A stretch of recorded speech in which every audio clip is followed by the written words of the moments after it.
જય શ્રી કૃષ્ણ ફ્રેન્ડ્સ. આજે આપણે બનાવીશું કેસર મલાઈ પેંડા.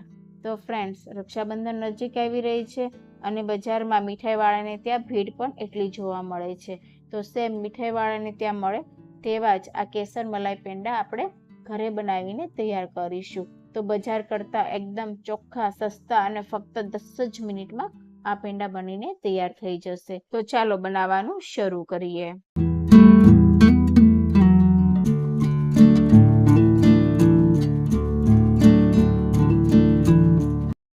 કેસર મલાઈ પેંડા બનાવવા માટે સૌથી પહેલાં તો મેં અહીંયા એક પેનમાં 2 ચમચી જેટલું ઘી લીધેલું છે અને તેની સાથે જ અડધી વાટકી જેટલું દૂધ ઉમેરીશું અને અડધી વાટકી જેટલી ખાંડ ઉમેરીશું. તો જે વાટકીથી આપણે દૂધ લીધું છે એ જ વાટકીથી આપણે ખાંડ લેવાની છે. તો ઘરમાં રહેલી આપણે કોઈ પણ વાટકીનું માપ સેટ કરી લેવાનું. તો દૂધ અને ખાંડનું પ્રમાણ સરખું રાખવાનું છે. અને હવે આપણે ખાંડને દૂધમાં એકદમ સરસ એવું મિક્સ કરી લઈશું. તો આપણે કેસર મલાઈ પેંડા બનાવીએ છીએ તો જનરલી બધાના ઘરે મલાઈ અવેલેબલ નથી હોતી. તો મેં અહીંયા 2 ચમચી જેટલું ઘી લીધેલું છે. તો ઘી જેવું દૂધમાં મિક્સ થશે ને એવું જ તે મલાઈના ફોર્મમાં આવી જશે, એટલે આપણે ઘીનો યુઝ કર્યો છે. તો આપણે અહીંયા ખાંડ એકદમ સરસ એવી દૂધમાં મેલ્ટ થઈ ગઈ છે. તો હવે આપણે આ સ્ટેજ ઉપર 2 વાટકી જેટલો મિલ્ક પાવડર ઉમેરીશું. તો જે વાટકીથી આપણે ખાંડ અને દૂધ લીધેલું છે એ જ વાટકીથી મેં મિલ્ક પાવડર લીધેલો છે. તો મેં અહીંયા 2 વાટકી જેટલો મિલ્ક પાવડર લીધેલો છે અને ખાંડ અને દૂધનો રેશિયો અડધો અડધો રાખેલો છે. તો એ અડધી વાટકી જેટલું દૂધ અને અડધી વાટકી જેટલી ખાંડ. તો આ પરફેક્ટ મેઝરમેન્ટ રાખવાનું છે, તો જ આપણા પેંડા પરફેક્ટ બનશે. અને હવે આપણે મિલ્ક પાવડરને દૂધમાં એકદમ સરસ એવો મિક્સ કરી લઈએ. તો બસ ગઠ્ઠા ના રહે એ પ્રમાણે આપણે મિક્સ કરી લેવાનું છે.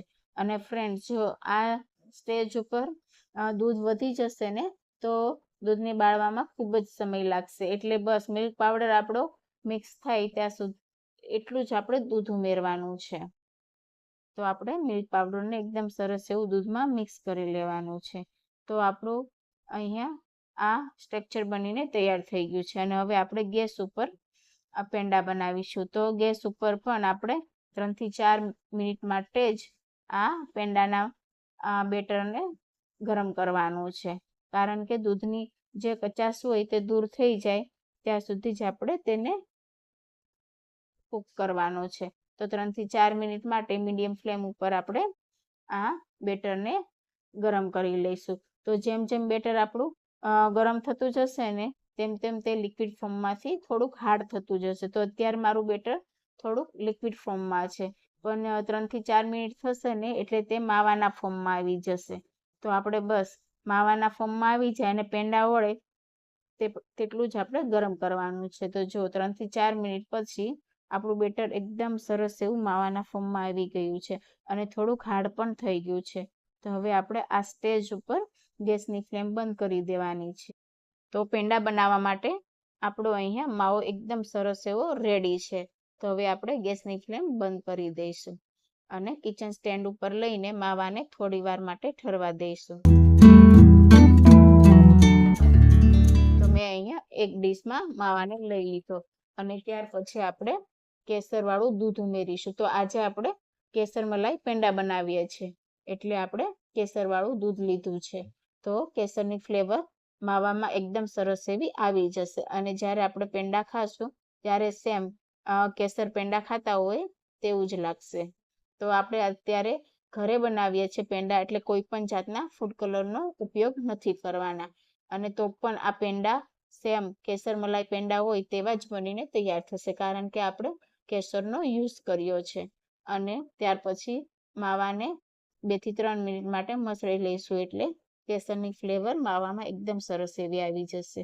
અને ત્યાર પછી જે સાઈઝમાં આપણે પેંડા વાળવા હોય એ સાઈઝની ગોળી લઈને આપણે પેંડાનો શેપ આપી દેવાનો. તો આવી રીતના આપણે ગોળી કરીને ત્યાર પછી સેમ બજારમાં મળે એવા પેંડા કરવા હોય તો આવી રીતના આંગળી અને અંગૂઠાના મદદથી રાઉન્ડ શેપ આપી દેવાનો, એટલે સેમ બજારમાં મળે તેવા જ પેંડા બનીને તૈયાર થશે.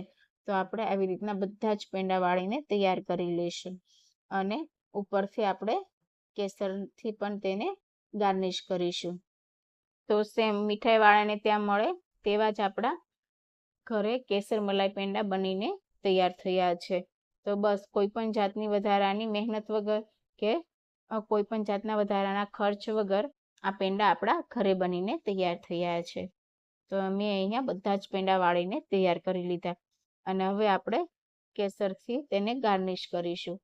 તો મેં અહીંયા થોડુંક કેસરવાળું દૂધ લીધું છે અને આપણે પેંડા ઉપર કેસર લગાવતા જશું અને થોડું થોડું દૂધ પણ લગાવતા જશું એટલે એકદમ સરસ એવી તેની ડિઝાઇન પડી જશે.